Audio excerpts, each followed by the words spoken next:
தந்தை மகன் தூய ஆவியின் பெயராலே ஆமேன். இயேசுவுக்கே புகழ், இயேசுவுக்கே நன்றி. மரியன்னையே வாழ்க. வடக்கிலிருந்து தீமை புறப்படும். பாருங்க, நம்ம கடைசி காலத்தில் இருக்கிறதுனால வடக்கிலிருந்து தீமை புறப்படும் அப்படின்னு சொல்லி தெள்ள தெளிவாக விவிலியத்தில் மிக அழகாக எழுதியுள்ளது. அதாவது அதை படிக்கும் பொழுது மட்டுமே நல்ல ஞானம் நமக்கு வரும். பாருங்க, இந்த உலகத்தில், அதாவது இந்த உலக பழக்க வழக்கங்கள் அனைத்துமே வீணானவை என்று வசனம் அனைத்தும் நமக்கு தெள்ள தெளிவாக கற்பிக்கிறது. எனவே தீமை புறப்பட்டு வரும்பொழுது நாம் என்ன செய்ய வேண்டும்? வார்த்தைகளை எடுத்து படிக்கும் பொழுது தூய ஆவியானவர் நமக்கு பலத்தை கொடுக்குவார். அவருடைய நல்ல தூய ஆவியின் ஆலோசனைகளை நமக்கு கொடுப்பார். திருவெளிப்பாடு 12ஆம் அதிகாரம் இறை வார்த்தைகள் 12 மற்றும் 17. ஆகையால் பரலோகங்களே, அவைகளில் வாசமாயிருக்கிறவர்களே களி கூறுங்கள். பூமியிலும் சமுத்திரத்திலும் குடியிருக்கிறவர்களே, ஐயோ, பிசாசானவன் தனக்கு கொஞ்ச கால மாத்திரம் உண்டென்று அறிந்து மிகுந்த கோபம் கொண்டு உங்களிடத்தில் இறங்கினபடியால் உங்களுக்கு ஆபத்து வரும் என்று சொல்ல கேட்டேன். அப்பொழுது வலு சர்ப்பமானது ஸ்திரீயின் மேல் கோபம் கொண்டு தேவனுடைய கற்பனைகளை கை கொள்ளுகிறவர்களும் இயேசு கிறிஸ்துவை குறித்து சாட்சியை உடையவர்களுமாகிய அவர்களுடைய சன்னதியான மற்றவர்களுடனே யுத்தம் பண்ண போயிற்று. ஆமேன்.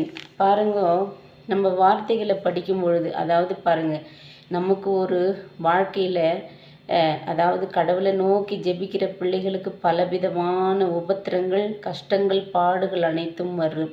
அந்த பாடுகள் மத்தியிலே ஆண்டவரை மட்டுமே நாம் மகிமைப்படுத்துவதற்காக சில அற்புத அடையாளங்கள் ஆண்டவர் நமக்கு செய்வார். அதை நம்ம சாட்சியாக பிறர் முன்னாடி வாழும் பொழுது இந்த வசனம் 17ஆவது வசனம் தெள்ள தெளிவாக சொல்லுகிறது. அப்போ சாட்சியாக வாழ்கிற பிள்ளைகளுக்கு என்ன செய்யும்? பலவிதமான துன்பங்கள் வரும். அப்போது அவளுடைய சன்னதியான, அவளுடையனா யார்? நாம தான் அந்த ஜெபிக்கிற பிள்ளைகள். அப்போ நம்ம ஜெபிக்க போகும்பொழுது மற்றவர்களுடனே யுத்தம் பண்ண போயிற்று. அப்போ யுத்தம் பண்ண போயிற்றுன்னு சொல்லும் பொழுது 12ஆவது வசனத்தை நம்ம தெள்ள தெளிவாக படிக்கும் பொழுது நமக்கு சில அறிவுகள் வரும். எனவே இந்த ஜெபிக்கிற பிள்ளைகள் அனைவரும் பாதுகாப்பாக இருக்க வேண்டும் என்பது ஆண்டவருடைய விருப்பம்.